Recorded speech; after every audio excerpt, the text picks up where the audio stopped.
Fiancée and stepdaughter scam me out of $124,000 to fund ex-husband's lavish life. All right, so I'm Greg, 49, and I've been with my fiancée Amanda for 15 years. Never married, but we've been living together long enough that it feels like it.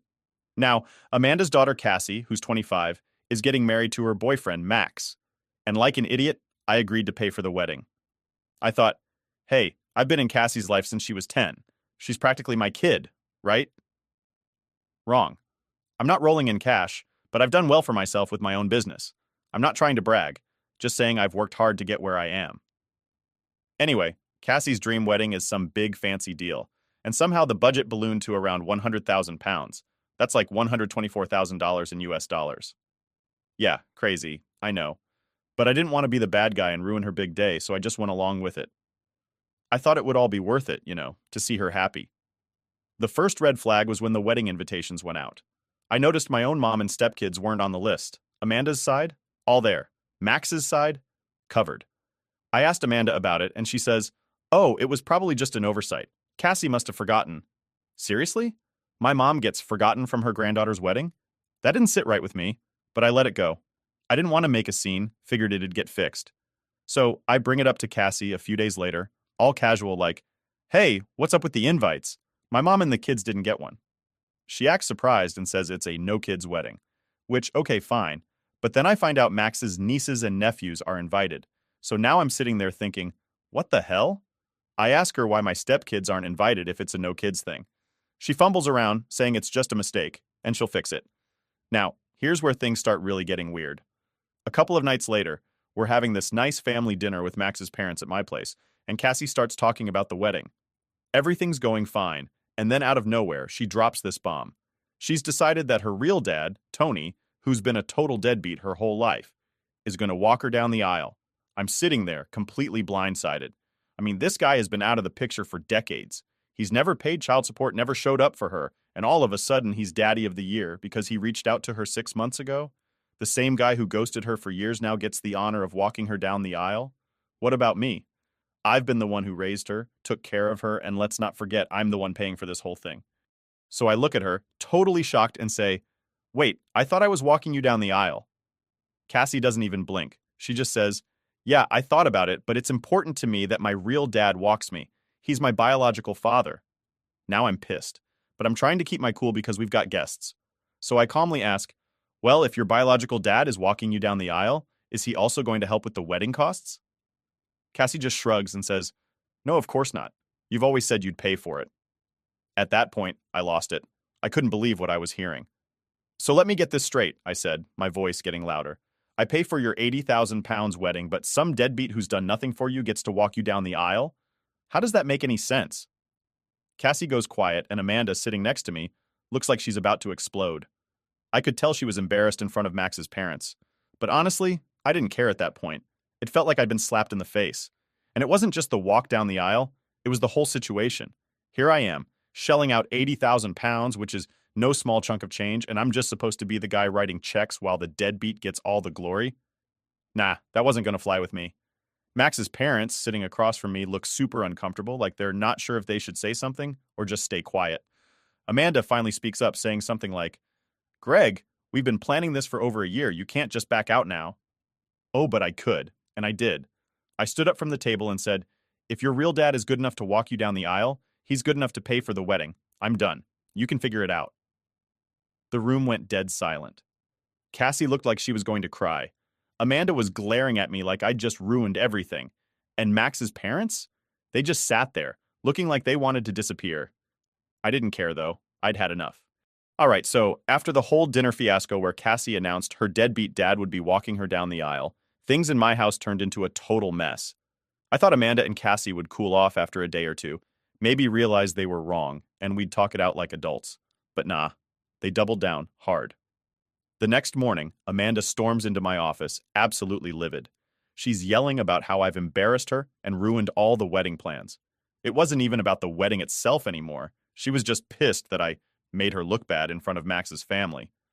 Not once did she stop to think about how I felt after raising her daughter for 15 years, only to be treated like some side character in her life.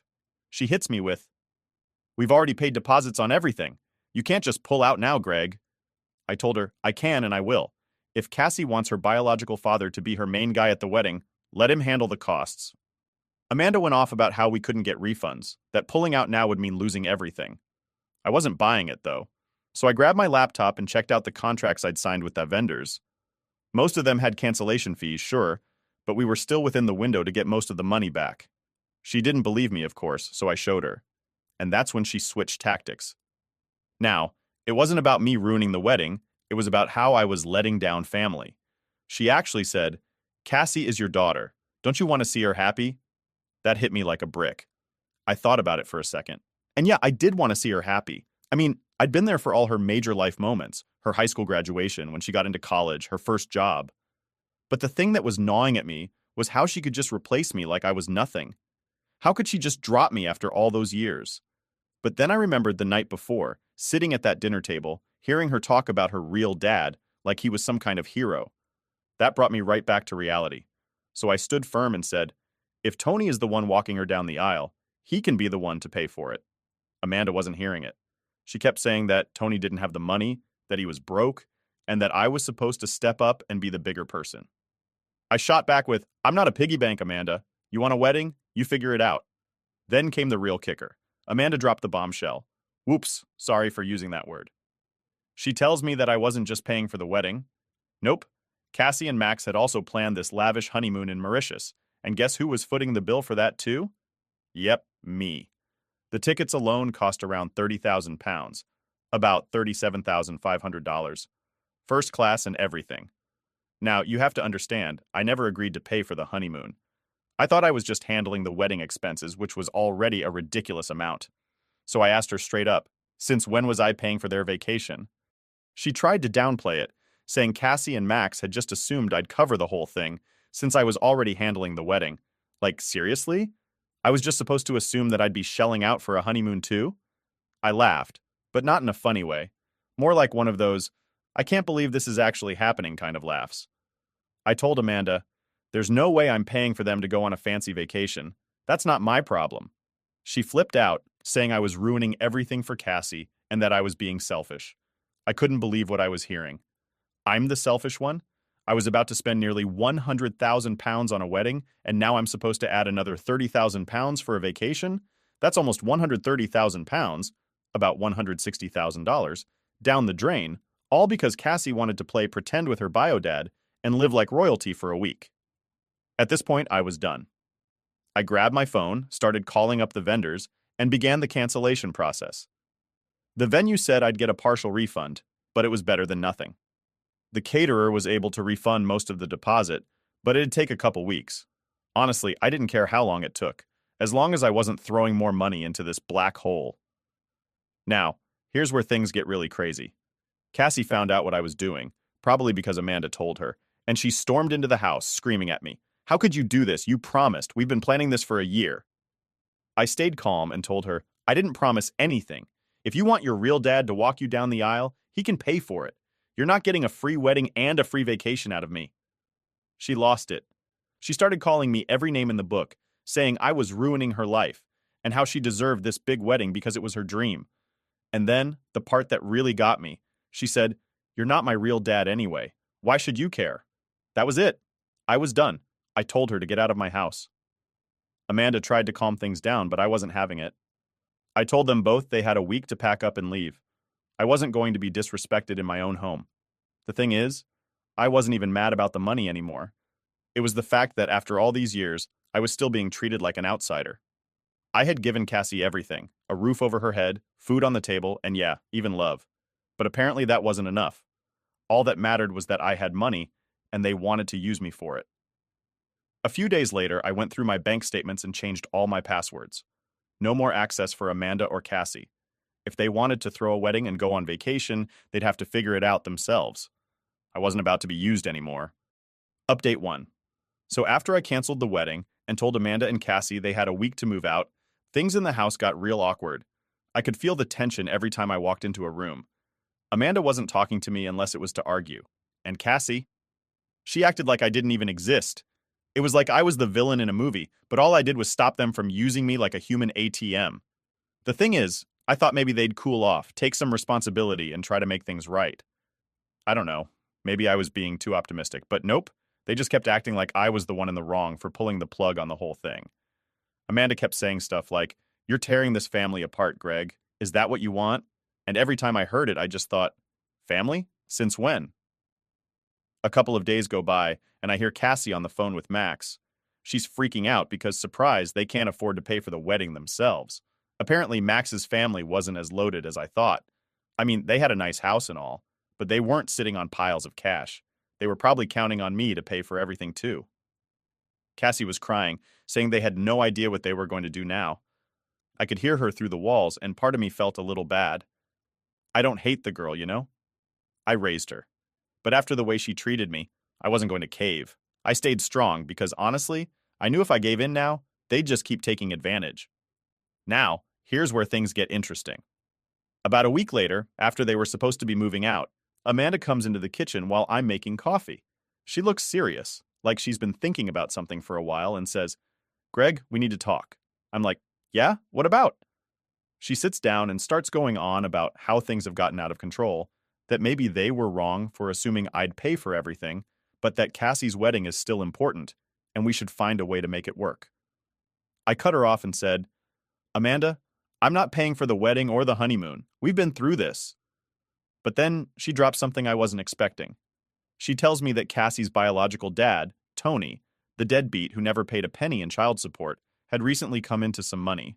Apparently, he'd won a settlement from an old work injury lawsuit, something like £25,000, around $30,000.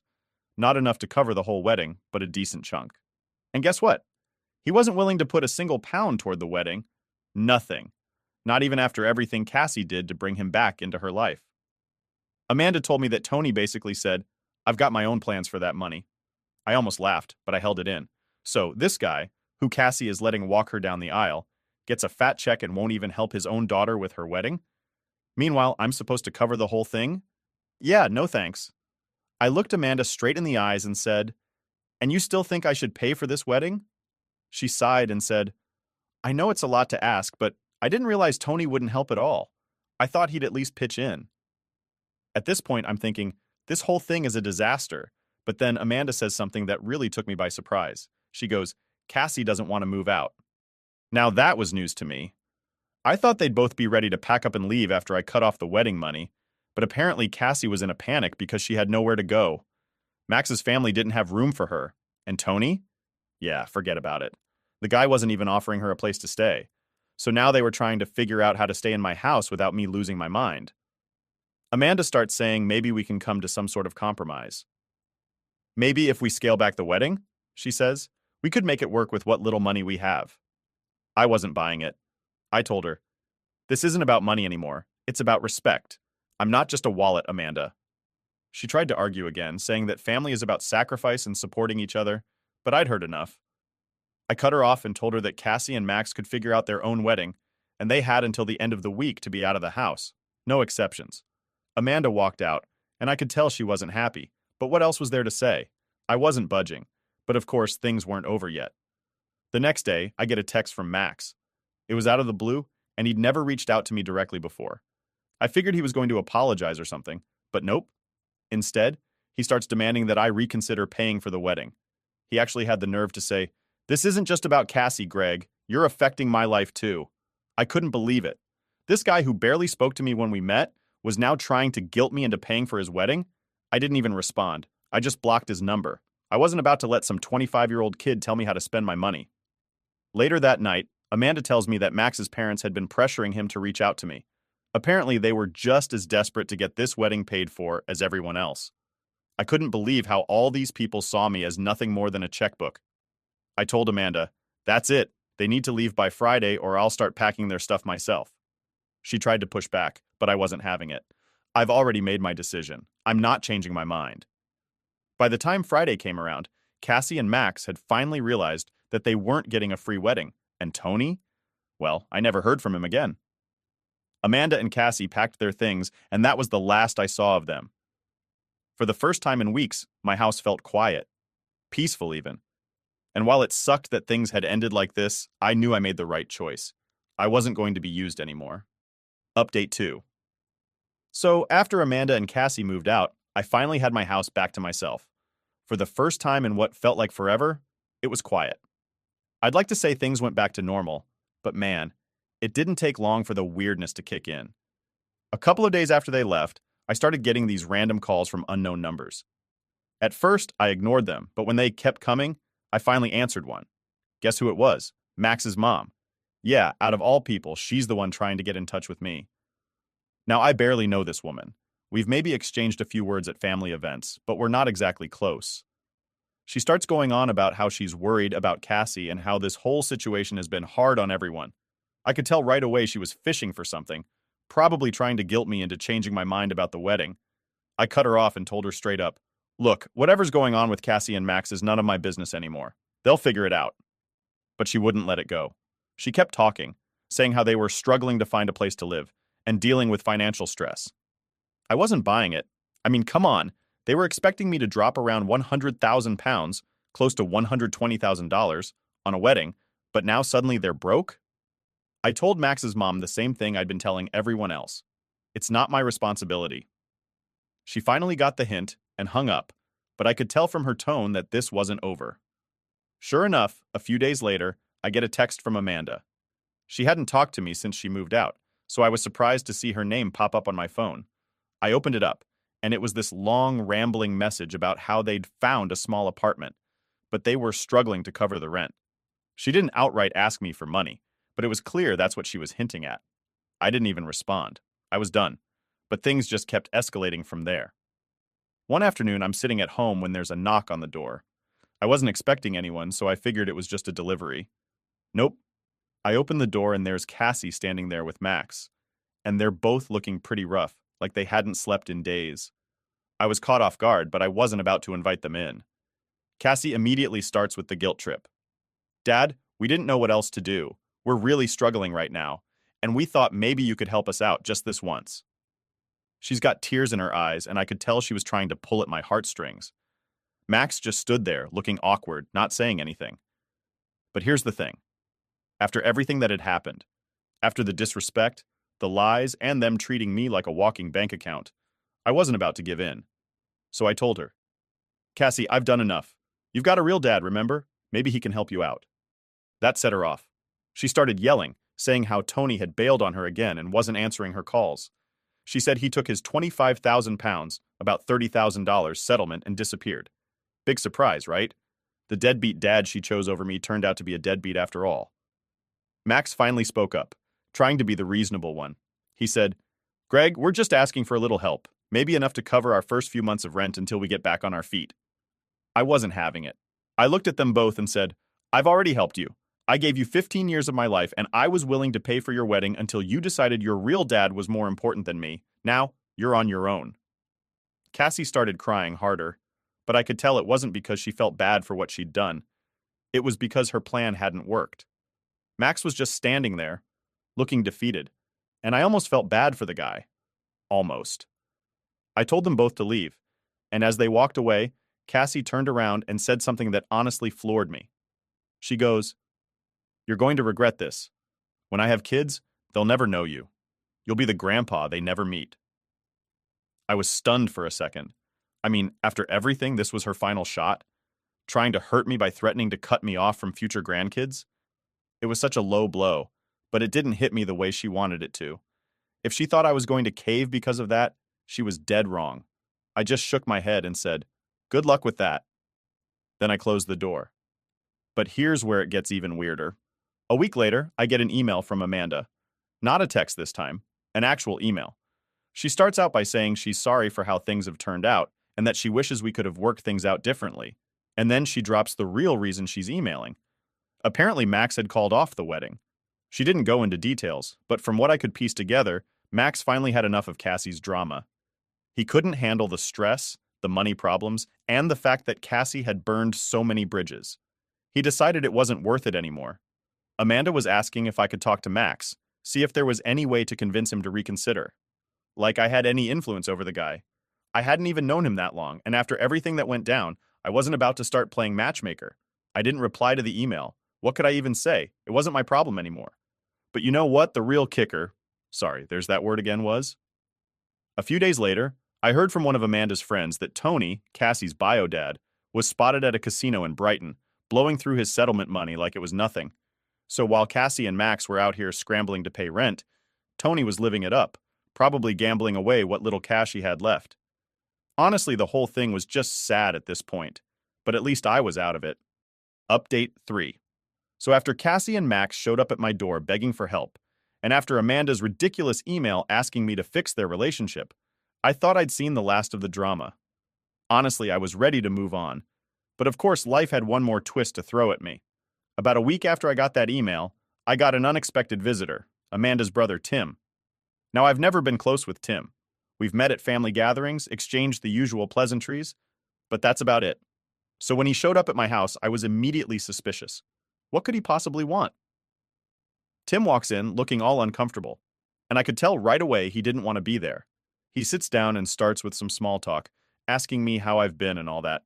I wasn't in the mood for chit-chat, so I just asked him, "What's this really about, Tim?" He sighs and gets to the point. Cassie's in trouble. Max really left her this time, and Amanda's worried she's going to do something stupid. She's not handling things well. He looked at me like he expected me to jump up and fix everything, like somehow I was the key to making it all better. I just stared at him for a minute, trying to figure out if he was serious. "Tim, what do you expect me to do? They burned every bridge with me. I'm not swooping in to save them now." Tim shifted in his seat, clearly uncomfortable. "Look, man, I know it's not fair, but they're really struggling. Cassie's talking about moving in with some friends, but they're not exactly the best crowd. Amanda's freaking out, and she doesn't know what to do." I couldn't believe what I was hearing. They really thought I was still their safety net, even after everything. I told Tim, "I'm not responsible for Cassie's choices anymore. She made her bed, and now she's got a lie in it." Tim looked defeated, but he wasn't giving up just yet. "But what about Amanda? You guys have been together for 15 years. Don't you care about what happens to her?" And that's when it hit me. This wasn't really about Cassie at all. It was about Amanda. She'd been trying to find a way back into my life ever since I told her to move out. The email, the phone calls, the whole guilt trip about Cassie. It was all a setup to get me to take Amanda back. I stood up and looked at Tim, trying to stay calm. "I care about what happens to Amanda, but I'm not her solution anymore. She chose Cassie and Tony over me, and now she has to live with that decision. I'm done being the one they turn to whenever things go wrong." Tim didn't have much to say after that. He left, and I thought that would be the end of it. But I should have known better. A few days later, I get a letter in the mail from Amanda. Yeah, an actual handwritten letter. Who does that anymore? I almost didn't open it, but curiosity got the best of me. In the letter, Amanda basically poured her heart out. She apologized for how things went down, said she regretted how she treated me, and begged me to reconsider. She even said she'd been thinking about getting back together, starting fresh, and fixing things between us. She also mentioned that Cassie had found a new place to live, some apartment downtown, and that she was working part-time at a coffee shop to make ends meet. Apparently Tony had vanished again, this time for good, and Cassie was back to square one. Amanda said she was terrified for Cassie and didn't know what to do without me there to help. The whole thing felt like a last-ditch effort to pull me back in. But by this point, I was over it. I wasn't angry anymore, just tired. Tired of the guilt trips, tired of being used, tired of always being the one to fix everyone else's problems. I'd given them 15 years of my life, and what did I get in return? Disrespect and betrayal. I crumpled up the letter and tossed it in the trash. After that, things finally started to settle down. I didn't hear from Amanda, Cassie, or Max again. For the first time in what felt like years, I had peace. No more drama, no more begging for money, no more guilt trips about being family. It was just me, in my house, living my life on my own terms. One day I got a call from my oldest son, Ben. He's 28 and has a family of his own. We don't talk as often as I'd like, but we're still close. Anyway, Ben called to tell me that his wife had just had their second child, and he wanted me to come visit. He even said they'd named the baby after me, Gregory Jr. That call meant the world to me. After everything with Amanda and Cassie, it was nice to know that someone still appreciated me. I booked a flight out to see Ben and his family, and let me tell you, holding my grandson for the first time was the best feeling in the world. It made all the crap I'd been through worth it, knowing that I had real family who cared about me. Before I left for the trip, I got one final piece of news. Remember Tony? Well, turns out, he wasn't just gambling away his settlement money. He'd also racked up a huge debt with some shady people. Word on the street was that he skipped town to avoid paying up, and nobody knew where he'd gone. Typical Tony, right? I didn't feel sorry for him. In fact, I felt a weird sense of satisfaction. Cassie had thrown me away for a guy like that, and now she was paying the price. I wasn't happy about it, but I couldn't deny that it was a little bit of karma coming back around. As for me, I was finally free. Free from the drama, the manipulation, the constant feeling that I was never enough. I was focused on my real family now, the ones who actually valued me for more than just my money. And you know what? It felt good. Really good. Really. Update 4. You asked when I thought things had finally calmed down. Something I never expected happened. You'd think after months of drama, people would just move on and leave me alone. But apparently that's not how life works. One afternoon, I get this message from someone I didn't recognize. It was from a lawyer's office asking me to call them back. I'm sitting there thinking, great, what now? I've been done with Amanda, Cassie, and the whole mess for a while now, so I couldn't figure out what this was about. I call the number, and the lawyer introduces himself and says he represents Tony. Yeah, that Tony, the deadbeat dad who vanished after blowing through his settlement money. My first reaction? Total confusion. What could Tony possibly have to do with me now? He was out of the picture, right? Well, turns out Tony had passed away. He got into some serious debt with the wrong people after losing his money gambling, and long story short, his disappearance wasn't by choice. The lawyer didn't give too many details, but it was clear Tony got in over his head, and things didn't end well for him. At first, I didn't really know how to feel about it. I mean, Tony was never a real father to Cassie, and as much as he caused problems in my life, I never wanted anything bad to happen to the guy. But here's the kicker. Sorry, I know I said I wouldn't use that word, but this really got me. Tony left everything he had to Cassie. Now, when I say everything, don't get excited. It wasn't some big inheritance or anything. The guy was broke by the time he passed. But there was one thing Tony left behind. A small house just outside of Birmingham. Apparently, it had been in his family for years, and somehow it never got sold during his many attempts to get out of debt. So, why was the lawyer calling me? Well, Tony had listed me as a backup contact because Cassie wasn't answering any of their calls. No surprise there. She'd probably moved on with her life after Max dumped her, and dealing with Tony's mess was the last thing on her mind. The lawyer asked me if I knew how to get in touch with her so they could settle everything. I sat there for a minute, thinking about whether I should get involved. I hadn't spoken to Cassie since she stormed out of my house, threatening that I'd never see her kids. Kids she didn't even have yet. But for some reason, I felt like I should let her know what was going on.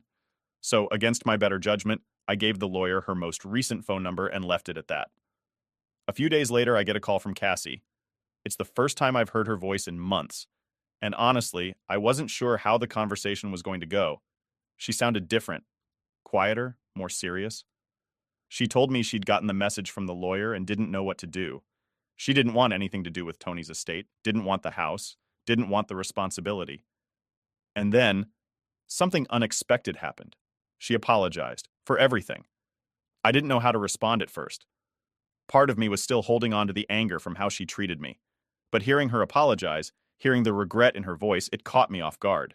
She admitted that she'd been selfish, that she'd let Tony back into her life without thinking about how it would affect me, and that she regretted choosing him over me. She didn't ask for money, didn't ask for anything, really. She just wanted to apologize and say that she wished things had been different. I stayed quiet for a while, thinking about how much had changed in the past year. I'd finally gotten my peace, and I wasn't about to let myself get sucked back into the chaos. But at the same time, I felt like this was the closure I hadn't realized I needed. So I told her, Cassie, I appreciate the apology, but what's done is done. You made your choices, and I made mine. I hope things work out for you, but I'm moving on with my life. She didn't argue or try to guilt-trip me like she had in the past. She just said, I understand. That was the last time we spoke. As for the house Tony left behind, she ended up selling it, using the money to get a fresh start somewhere else. I don't know where she is now, and to be honest, I don't really care. I've got my own life to live, and I'm finally free from the weight of all that drama. And you know what? It feels good to close that chapter for real this time.